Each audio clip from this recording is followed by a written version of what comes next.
Hello friends, मेरा नाम है अभिषेक सागर और आप देख रहे हैं क्विक हैकिंग कोर्स। आज हम जानेंगे कि डेटाबेस और डेटा क्या होता है और वेबसाइट से इसका क्या कनेक्शन होता है। अगर आप एसक्यूएल इंजेक्शन हैक करना चाहते हैं, वेबसाइट्स को हैक करना चाहते हैं, तो आपको ये जानना ज़रूरी है कि डेटाबेस क्या होता है और डेटा क्या होता है, क्योंकि कोई भी वेबसाइट डेटाबेस से जो कनेक्टेड है, उसके जो पासवर्ड होते हैं वो डेटाबेस में ही होते हैं। तो जो वेबसाइट लोग हैक करते हैं या जितने भी हैकर्स होते हैं, वो वेबसाइट की फाइल्स को अटैक नहीं करते हैं, वो वेबसाइट के डेटाबेस को अटैक करते हैं, क्योंकि डेटाबेस में ही वेबसाइट के मालिक का या आप कह सकते हैं एडमिनिस्ट्रेशन का यूज़र नेम और पासवर्ड होता है, और वही हमें चाहिए। तो मैं आज आपको डेटाबेस के बारे में बताऊंगा। सबसे पहले हम आते हैं डेटा पे कि डेटा क्या होता है। उसके लिए मैं आपको एक एग्जांपल देना चाहूँगा। मान लीजिए एक स्कूल है, वहाँ पर एक क्लास है जिसमें 50 बच्चे पढ़ते हैं। अब 50 बच्चों की अलग अलग मार्क्स आए हैं, उनका हाइट अलग है, उनके वेट अलग है, ठीक है। और टीचर को एक टास्क दिया गया है कि आप सारे बच्चों की लिस्ट बनाइए, उनको जितने मार्क्स आए हैं वो लिखिए, उनकी हाइट लिखिए और वेट लिखिए। तो टीचर क्या करेगी, पहले वो सिस्टमैटिक वे में बच्चों के नाम लिखेगी, ठीक है, ए से लेके जेड तक अल्फ़ाबेटिकली। फिर वो उनके वेट लिखेगी, हाइट लिखेगी, मार्क्स लिखेगी, ठीक है, जो भी डाटा होगा वो लिखेगी सिस्टमैटिक वे में। तो ये जो चीज़ पूरी टीचर ने बनाई, इसको हम डेटाबेस कहते हैं, ठीक है। किसी भी डेटा को सिस्टमैटिक वे में स्टोर करना डेटाबेस कहलाता है। तो यहाँ पर हमारा डेटा क्या था, बच्चों का नाम, हाइट, वेट और उनके मार्क्स। ऐसे ही डेटाबेस ऑनलाइन भी होता है, ठीक है, जिसको हम स्ट्रक्चर्ड क्वेरी लैंग्वेज में, जिसे एसक्यूएल भी बोलते हैं, उसमें स्टोर करते हैं। तो अगर आप वेबसाइट हैक करना चाहते हैं तो आपको ऑनलाइन डेटाबेस के बारे में समझना होगा। तो मैं अपनी वेबसाइट पर आपको लेके चलता हूं, अपने डेटाबेस पर लेके चलता हूं, जहां पर मैं आपको दिखाऊंगा कि डेटाबेस क्या होता है, उसका स्ट्रक्चर क्या होता है। तो चलिए देखते हैं। डेटाबेस को एडिट करने के लिए हम यहां पर PHP MyAdmin का इस्तेमाल करेंगे, ठीक है। ये मैं अपनी होस्टिंग पे हूं, जहां पर मैंने फाइल सेव किए हुए हैं।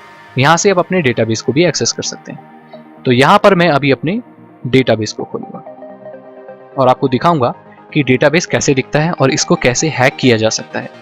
खैर, हैक किया कैसे जा सकता है ये तो मैं आपको एसक्यूएल इंजेक्शन की टेक्निक में बताऊंगा। फिलहाल हम ये सीखेंगे कि डेटाबेस क्या होता है, ठीक है। जैसे कि आप देख सकते हैं ये पेज नहीं खुला क्योंकि मेरा कनेक्शन शायद ठीक नहीं है।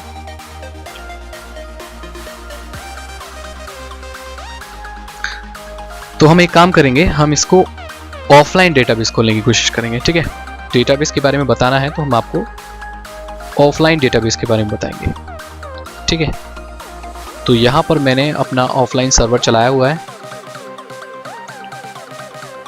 देखिए। तो ये मैंने जो सर्वर है अपना वर्चुअली चलाया हुआ है। मेरा जो ऑनलाइन सर्वर है इसलिए काम नहीं कर रहा क्योंकि आप देख सकते हैं इंटरनेट कनेक्शन जा चुका है, तो ये नहीं काम करेगा। तो मेरे पास जो डेटाबेस सिस्टम है वो मेरे कंप्यूटर में भी है, यहाँ से मैं आपको दिखा सकता हूँ। चलिए देखिए, ये है MySQL, ठीक है, और यहाँ से हम एडमिन क्लिक करेंगे। आपके केस में ये PHP MyAdmin होगा, जैसे कंट्रोल पैनल पे PHP MyAdmin के नाम से होगा। यहाँ से आप अपने डेटाबेस को एडिट कर सकते हैं, अपने डेटाबेस को एडिट कर सकते हैं, राइट, किसी और के नहीं। किसी और को एडिट करने के लिए आपको उसको हैक करना पड़ेगा, ठीक है। अब यहाँ पर आ गए हम PHP MyAdmin में। अब आप देख सकते हैं यहाँ पर कितने डेटाबेस हैं, 1 2 3 4 5, ठीक है। अब इस पे क्लिक कर लेते हैं, देखिए कितनी सारी चीज़ें।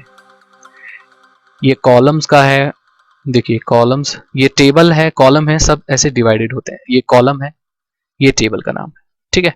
टेबल का नाम क्या है, ऑल प्लगइन्स। कॉलम का नाम ये है, उसकी पोजीशन क्या है, देखिए ये इसका डेटा है। तो मैंने आपको क्या समझाया था कि बच्चों के नाम, हाइट और वेट। तो मान लीजिए ये क्लास का नाम है टेबल स्कीमा, ये बच्चों के नाम है, ये उनकी हाइट है, ये उनका वेट है, ऐसे ऐसे, ठीक है। ये ऐसे पूरा स्ट्रक्चर होता है एक डेटाबेस का।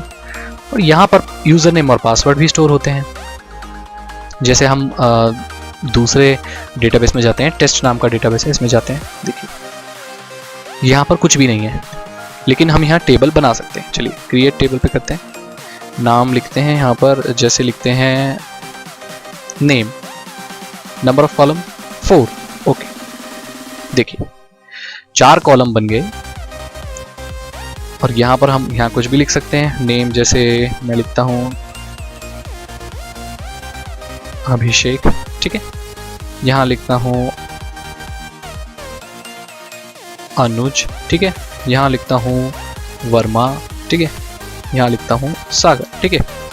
और ये टाइप क्या है, किस टाइप के हैं, ये बूलियन है, अलग अलग वैल्यूज होती हैं डेटाबेस की। इसकी वैल्यू क्या है, मान लीजिए अभिषेक की एज कितनी है 22, ठीक है, अनुज की एज कितनी है 44, वर्मा की कितनी है 22 अगेन, सागर की कितनी है 47। तो आप देख सकते हैं, इसको सेव कर देंगे, ठीक है। तो ये सेव हो गया, देखिए अभिषेक नाम आ गया, टाइप इसकी एज आ गई, ठीक है, ये पूरा डेटाबेस बन गया। अब ऐसे ही इन्हीं चीजों में यूजर नेम और पासवर्ड भी स्टोर होते हैं। और आप देख सकते हैं मेरा इंटरनेट कनेक्शन आ चुका है। तो आप समझ गए स्ट्रक्चर कैसा होता है। अब रियल लाइफ एग्जांपल देखते हैं रियल वेबसाइट्स का, ठीक है। तो मैं अपनी वेबसाइट का डेटाबेस खोलता हूं अब ऑनलाइन, अभी मैंने आपको ऑफलाइन समझाया, अभी ऑनलाइन, ठीक है। तो हमने PHP MyAdmin खोल लिया और अब मैं आपको दिखाऊंगा कि एक वर्डप्रेस वेबसाइट का डेटाबेस कैसा नजर आता है, ठीक है, वो हम देखेंगे। देखिए खुल गया, इतने सारे डेटाबेसेस हैं। चलिए इस डेटाबेस को ओपन कर लेते हैं, यूथो नाम से है ये, ठीक है। तो ये वर्डप्रेस का डेटाबेस है। अब यहाँ पासवर्ड कैसे निकालेंगे, यहाँ पासवर्ड होता कहाँ है, तो यूजर्स में देखिए ये जो टेबल है इस पर क्लिक कीजिए,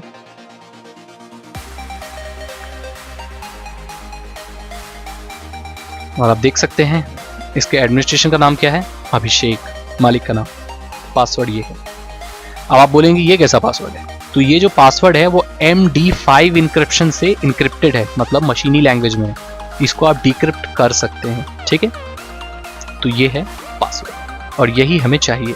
अगर हमें सिर्फ इतना भी मिल गया, ये जो पासवर्ड है हमें इंक्रिप्टेड भी मिल गया, तो इसे हम MD5 डिक्रिप्टर से डिक्रिप्ट भी कर सकते हैं। देखिए निक नेम मिल गया, ईमेल आईडी मिल गई, बस यही चीज हमें चाहिए होती है किसी भी वेबसाइट को हैक करने के लिए। सारा जितना भी वेबसाइट का फंडा है ना हैकिंग का, SQL इंजेक्शन का, वो सब इसी टेबल पे टिका हुआ है। एडमिनिस्ट्रेशन का यूजर नेम और पासवर्ड, यही चीज हमें बिना यहां पर आए होस्टिंग पे निकालनी होती है। और ये जो पूरी वेबसाइट हैकिंग है ये इसी के ऊपर बेस्ड है। बहुत लोग नहीं जानते, जो SQL इंजेक्शन के बारे में सिर्फ सुना है उन्होंने, उनको नहीं पता। उनको ये लगता है कि हाँ थोड़ी सी वैल्यू गलत डालने पे जो एरर आता है तो वो वेबसाइट कमज़ोर होती है, उसको हैक कर सकते हैं। लेकिन वो नहीं जानते कि आखिर हैक होती कैसे है, क्या मतलब ऐसा क्या किया जाए कि वो वेबसाइट हैक हो। मैंने आपको बता दिया, उस वेबसाइट के डेटाबेस में जाते हैं और एरर दे के क्या होता है, हम उसके डेटाबेस में जाते हैं और ये जो वाला टेबल है, ये जो टेबल है तो ये ड्रॉप कर देते हैं। टेबल ड्रॉप करना मतलब डाउनलोड कर लेते हैं। तो अगर किसी डेटाबेस के इस टेबल को हम डाउनलोड कर लें तो उसका यूजर नेम और पासवर्ड हमारे पास आ जाएगा, राइट। और जब किसी वेबसाइट का यूजर नेम और पासवर्ड हमारे पास आ गया तो फिर तो भैया हमने हैक कर लिया, और क्या चाहिए, वेबसाइट हमारे कंट्रोल में आ गई, राइट। तो डेटाबेस से और SQL इंजेक्शन से ये कनेक्शन होता है इन दोनों का आपस में, आप जान गए। और डेटाबेस कैसा दिखता है मैंने आपको बता दिया, डेटाबेस क्या होता है ये मैंने आपको समझा दिया। तो यहाँ पर क्या सेव होता है, इन सारी चीज़ों में क्या होता है, तो वेबसाइट्स की भी तो अलग अलग डेटा होते हैं कि वेबसाइट कब बनी, वेबसाइट में कितने लोग हैं। जैसे अगर इस वेबसाइट में और लोग भी होते तो यहाँ पर आते, कितने पोस्ट हैं वेबसाइट में, वो सब पोस्ट आ गई, देखिए वर्डप्रेस की पोस्ट आ गई। कितने लिंक्स हैं वेबसाइट में, उसके लिंक्स आ गए, देखिए कोई लिंक्स नहीं है। टर्म्स आ गए, एंटरटेनमेंट वगैरह ये सब आगे देखो। तो हर वेबसाइट की जितने भी वैल्यूज होते हैं वो सब यहीं सेव होते हैं और हमें सिर्फ यूजर नेम और पासवर्ड निकालना होता है किसी भी तरीके से। और वो क्या तरीका है, SQL इंजेक्शन। उसी टेक्निक से हम किसी वेबसाइट को हैक करते हैं। आई होप आपको पता चल गया होगा कि डेटाबेस क्या होता है और कैसे आप SQL इंजेक्शन से उसको हैक कर सकते हैं। खैर SQL इंजेक्शन से हैक करने की पूरी टेक्निक मैं इसके बाद वाली वीडियो में, या आप कह सकते हैं इसके बाद वाले जो चैप्टर में आपको बताऊंगा। Thank you so much, good bye.